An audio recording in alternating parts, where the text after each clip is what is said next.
जैसा हमने पूर्व में सामाजिक शोध के संबंध में उसकी प्रकृति और उसके अध्ययन क्षेत्र के विषय में अध्ययन किया, आज बात करते हैं सामाजिक शोध के प्रकार की। मुख्यतः सामाजिक शोध 3 प्रकार के होते हैं: मौलिक या विशुद्ध शोध, दूसरा क्रियात्मक शोध और थर्ड है व्यवहारिक शोध। मौलिक या विशुद्ध शोध इस प्रकार की सामाजिक शोध में सामाजिक विज्ञान व घटनाओं के संबंध में मौलिक सिद्धांतों व नियमों का अनुसंधान किया जाता है।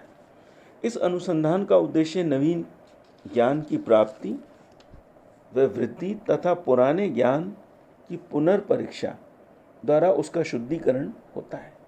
इस प्रकार की खोज में नवीन तथ्यों व घटनाओं का अध्ययन किया जाता है और साथ ही इस बात की जांच की जाती है कि जो प्रचलित पुराने सिद्धांत व नियम हैं वे वर्तमान परिस्थितियों के संदर्भ में सही हैं अथवा गलत हैं।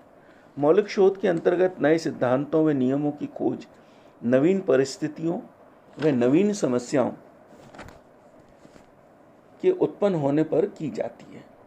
ऐसा इस उद्देश्य से किया जाता है कि नवीन सिद्धांतों का वर्तमान परिवर्तित परिस्थितियों के साथ अधिकाधिक तालमेल बैठ जाए और हम उनके संबंधों में अपने नवीनतम ज्ञान के सहारे विद्यमान परिस्थितियों की चुनौती का अधिक सफलतापूर्वक सामना कर सकें।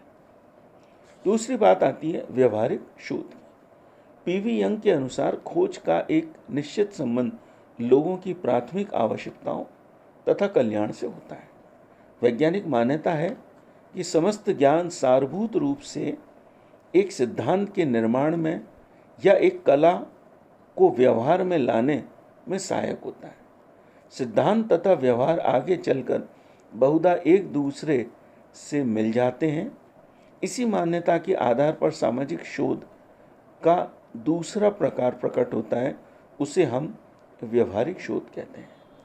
व्यवहारिक शोध का संबंध सामाजिक जीवन के व्यवहारिक पक्ष से होता है और वह सामाजिक संबंधों, सामाजिक समस्याओं के संबंध में ही नहीं अपितु सामाजिक नियोजन, सामाजिक अधिनियम, स्वास्थ्य, रक्षा संबंधी नियम, धर्म, शिक्षा, न्यायालय, मनोरंजन आदि विषयों के संबंध में भी अनुसंधान करता है और इनके संबंध में कारण सहित व्याख्या और तर्क युक्त ज्ञान को प्रस्तुत करता है।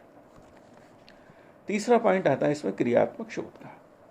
जब सामाजिक शोध अध्ययन के निष्कर्षों को क्रियात्मक रूप देने की किसी तात्कालीन या भावी योजनाओं से संबद्ध होता है तो उसे क्रियात्मक शोध कहा जाता है। गुडेनहर्ट ने कहा कि क्रियात्मक शोध उस कार्यक्रम का अंश या पार्ट होता है जिसका कि लक्ष्य विद्यमान अवस्थाओं को परिवर्तित करना होता है, चाहे वे गंदी बस्ती की अवस्थाएं, स्लम कंडीशन हो या प्रजातीय तनाव, रेस टेंशन व पक्षपात हो या एक संगठन की प्रभावशीलता को कम करना हो। उदाहरण के तौर पर यदि हम एक शोध कार्य इस उद्देश्य को सामने रखते हुए करते हैं कि उसके निष्कर्षों को गंदी बस्ती की सफाई के कार्यक्रम में उपयोग में लाया जाएगा, अर्थात उन गंदी बस्तियों में इस समय रहने वाले व्यक्तियों के जीवन में और गंदी बस्तियों की सामान्य अवस्थाओं में परिवर्तन लाने ये किसी भावी योजनाओं में उस शोध से प्राप्त ज्ञान उपयोगी सिद्ध होगा तो उसे हम क्रियात्मक शोध कहेंगे। क्रियात्मक शोध में शोधकर्ता को प्रारंभ में से ही कुछ विशेष बातों का ध्यान रखना आवश्यक होता है, जैसे एक अध्ययन के समय घटना या समस्या की वास्तविक क्रिया पक्ष का अध्ययन करना, दूसरा समस्या या घटना के संबंध में ज्ञान प्राप्त करना, तीसरा सहयोग की प्राप्ति होना या सहयोग प्राप्त होना, और चौथा रिपोर्ट के प्रारंभ में ही अंतिम रूप न देना। ये कुछ बिंदु हैं जो सामाजिक शोध के प्रकारों पर प्रकाश डालते हैं। अब बात करते हैं सामाजिक शोध के प्रमुख चरण, major steps in social research. पहला है एक विषय का चुनाव। विषय जो है वो सामाजिक अध्ययन के लिए स्वाभाविक है, सामाजिक क्षेत्र या सामाजिक संबंधों से जुड़ा होना चाहिए, और जिस विषय को हम अध्ययन के लिए चुनते हैं उसका क्षेत्र कहीं अधिक विस्तृत ना हो कि उसके संबंध में अध्ययन करना ही आगे चलकर असंभव प्रतीत हो। अतः हमारा जो क्षेत्र होगा वो बहुत ही सोच समझकर हमें उस क्षेत्र का चयन करना चाहिए। दूसरी बात आती है, विषय का चुनाव कर लेने के पश्चात ये आवश्यक है कि हम उस विषय के संबंध में अन्य शोध पुस्तकों का अध्ययन करें। उससे रिलेटेड जो भी आपके पास रिसर्च बुक हैं, उससे रिलेटेड रेफरेंसेस बुक हैं, उससे रिलेटेड जितने भी प्रकार के आर्टिकल्स हैं उनका हम अध्ययन करें, जिससे कि एक अध्ययन विषय के संबंध में एक अंतर्दृष्टि प्राप्त हो, सामान्य ज्ञान प्राप्त हो, उसकी उपयोगिता सिद्ध होने वाली पद्धतियों के प्रयोग की जानकारी हो, प्रकल्पना के निर्माण में हम एक सार्थकता आए और शोध एक ही प्रकार के शोध कार्य को दोहराने की गलती से हम बच सकें। तीसरा जो चरण है इसमें संबद्ध इकाइयों को परिभाषित करना। शोध में जो भी इकाइयाँ हमारे सम्मुख आएंगी या आने वाली हैं उनके विषय को हम एक स्वयं के रूप में परिभाषित करें। हम उस विषय के संबंध में क्या जानते हैं उसका एक अर्थ हम अपने दृष्टिकोण से निकालें। चौथा पॉइंट है, सामाजिक शोध का चौथा चरण होता है प्रकल्पना का निर्माण।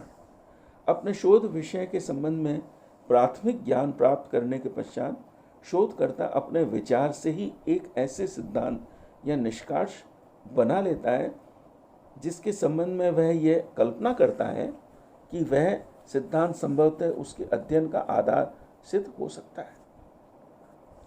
पांचवा पॉइंट है, प्रकल्पना के निर्माण कर लेने के पश्चात सूचना के स्रोतों तथा अध्ययन के लिए उपयोगी पद्धति का निर्धारण। शोध में किस प्रकार की पद्धति का प्रयोग किया जाना है इसका निर्धारण हमारा पांचवा बिंदु के अंतर्गत आता है। छठा बिंदु आता है, पद्धति व प्रविधियों के चुनाव हो जाने के पश्चात वास्तविक शोध कार्य उस समय प्रारंभ होता है जब तथ्यों का निरीक्षण व संकलन का कार्यक्रम प्रारंभ होता है। तो हमारा अगला बिंदु जो होगा वो तथ्यों का निरीक्षण और उसका संकलन होगा। इसके साथ साथ ही हमें रिकॉर्डिंग करनी होगी, आलेखन करना होगा, जिससे कि हमारे पास तथ्यों की प्रकृति में कोई परिवर्तन ना हो। सातवां बिंदु है तथ्यों का वर्गीकरण करना।